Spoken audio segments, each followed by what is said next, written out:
আসসালামু আলাইকুম বন্ধুরা, ফিরে আসলাম আরও একটি নতুন রেসিপি নিয়ে।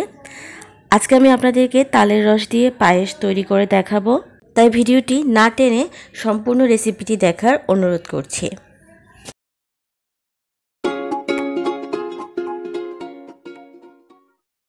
আজকে আমি পাতলা এই তালের রসটা দিয়ে পায়েস তৈরি করব। ভিন্ন দুটি সহজ উপায়ে কিভাবে তালের রস নেবেন তার একটি ভিডিও আমার চ্যানেলে দেয়া আছে। আপনাদের যাতে খুঁজে পেতে সমস্যা না হয় সেজন্য আমি ডেসক্রিপশন বক্সে রেসিপির লিঙ্কটি দিয়ে দেব। পায়েস তৈরি করার জন্য আজকে আমি চিনি গুঁড়া চাল নিয়েছি। আপনারা চাইলে পোলাও চাল অথবা সুগন্ধিযুক্ত যে কোনো চাল দিয়ে পায়েসটা তৈরি করতে পারেন। মেজারমেন্ট কাপের হাফ কাপ পরিমাণ আমি চিনি গুঁড়া চাল নিয়ে নিচ্ছি। এবারে চালটাকে আমি পরিমাণ মতো পানি দিয়ে আধ ঘন্টার জন্য ভিজিয়ে রাখব। ফিরে আসলাম আধ ঘন্টা পর। এ সময়ের মধ্যে চালটা ভালোভাবে ভিজে গেছে আর আমি চালটাকে ভালোভাবে ধুয়ে পরিষ্কার করে নিয়েছি। এদিকে আমি একটি হাঁড়িতে তালের রস দিয়ে দিচ্ছি 2 কাপ এবং আরও হাফ কাপ, অর্থাৎ আমি এখানে 2.5 কাপ তালের রস ব্যবহার করছি। এরপরে আমি এর মধ্যে ভিজিয়ে রাখা পোলাওয়ের চালটাও দিয়ে দিচ্ছি। আমি কিন্তু এখনও হাঁড়িটাকে চুলায় বসাইনি। এ পর্যায়ে আমি তালের রসা চালটাকে দিয়ে এর মধ্যে আরও 2 কাপ পরিমাণ পানি দিয়ে দিচ্ছি। রেসিপির শুরুতে আমি আপনাদেরকে যে তালের রসটা দেখিয়েছিলাম সেটিকে আমি পানি ছাড়াই ভালোভাবে জাল করে নিয়েছি। তারপর আমি সেখান থেকে 2.5 কাপ তালের রস নিয়ে পায়েস তৈরি করছি। চুলার আঁচ মিডিয়াম লো রেখে আমি নেড়ে চেড়ে সব কিছুকে ভালোভাবে মিশিয়ে নিচ্ছি। এই পর্যায়ে লবণ দিয়ে দিচ্ছি 1 চিমটি অথবা স্বাদ মতো। আবারও সব কিছু ভালোভাবে নেড়ে মিশিয়ে নিব আর চালটা সেদ্ধ হওয়ার জন্য অপেক্ষা করব।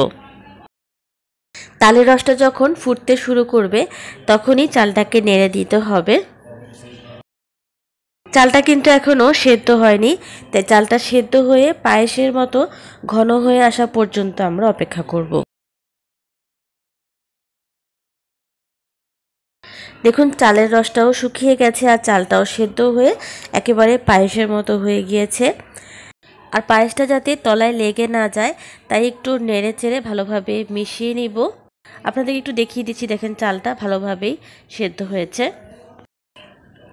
এই পর্যায়ে আমি পায়েসের মধ্যে চিনি দিয়ে দিচ্ছি।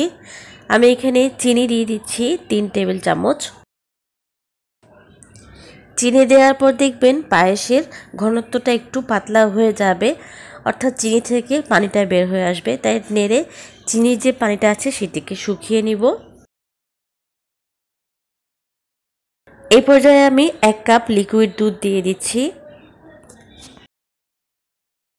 পায়েস তৈরি করার জন্য আমাদের সব উপকরণ দেওয়া হয়ে গেছে।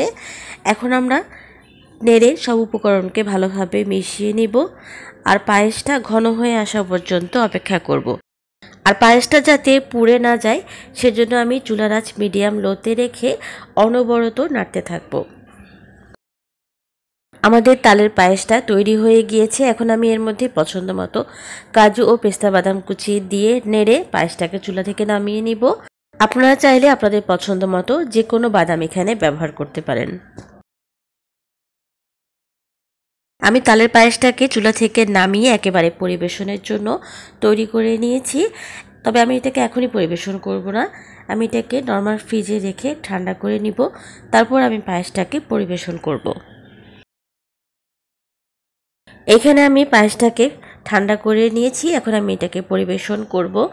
তো আশা করছি আমার আজকের রেসিপিটি আপনাদের সবার কাছে ভালো লেগেছে। ভালো লাগলে প্লিজ আমার চ্যানেলটি সাবস্ক্রাইব করবেন আর বেশি বেশি করে লাইক, শেয়ার এবং কমেন্ট করবেন। আমি কিন্তু সবসময় আপনাদের কমেন্টের রিপ্লাই দেওয়ার চেষ্টা করি। আবারও ফিরে আসবো নতুন কোনো রেসিপি নিয়ে। সেই পর্যন্ত বিদায় নিয়ে নিচ্ছি। আল্লাহ হাফেজ।